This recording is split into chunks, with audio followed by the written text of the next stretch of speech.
Hi there, this is Katie Davidson from Manger Moi, also known as the Oyster Lady. Now that was a name bestowed upon me by other people, but you know, I'm quite happy with that. And today I'm looking at these wonderful oysters that have been sent to me from the Colchester oyster fishery. These are wild oysters, they're not cultivated at all, and these things are a massive part of the heritage of the UK coast. They are going back about 2,000 years. They would have been taken by the Romans and eaten, and were so popular that they actually took them back to Rome with them. And they managed this by actually dragging them in nets behind their boats to keep them alive until they got back to Rome. Now these are Cross Austria gigas, that's the species of oyster. And what you might not know is that Cross Austria gigas is also known as a rock oyster or Pacific oyster, and these are one of the most cultivated oysters in this country. And you'll have the same species, Cross Austria gigas, cultivated in different areas of the UK, but they will look and taste completely different. And as I say cultivated, there are also wild ones in lots of other places as well, which these ones clearly are, as you can tell by the shell shape.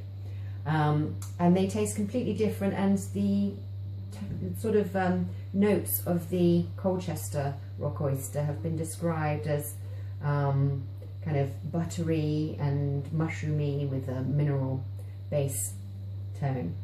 So what I'm going to be doing with these is doing a very special recipe just for Colchester oyster fishery, and I wanted to show you quite how different these oysters are. So I'm just going to get into one before I get started with the recipe.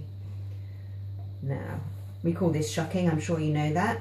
There is a bit of an art to it. You go in at the hinge and you need to use quite a bit of pressure, pushing in, and then when you get a bit of purchase, which I can feel I've got there, just, oh, that pop is one of the best sounds ever when you've done it right.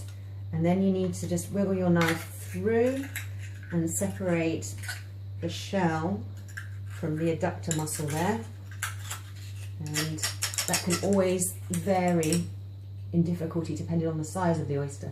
Now, as I was talking to you about these wild oysters, these shells are really tough, thick shells. There's a lot of mineral gone into that, and they, you know, seeing how thick and hefty they are, you can understand how they've survived millennia. And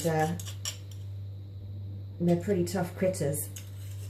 Now this is what your oyster looks like inside, and you know, with it being Easter, I would say these are like the eggs of the sea. They've got their shell on the outside and this wonderfully soft, delicate creature on the inside. Now if you'd like to try my recipe out for yourself, then what we'll be doing is posting that online, and all my readers will be able to get a 15% discount from the Colchester Oyster Fishery on their orders, and you'll have a special code with the blog. So thanks for listening.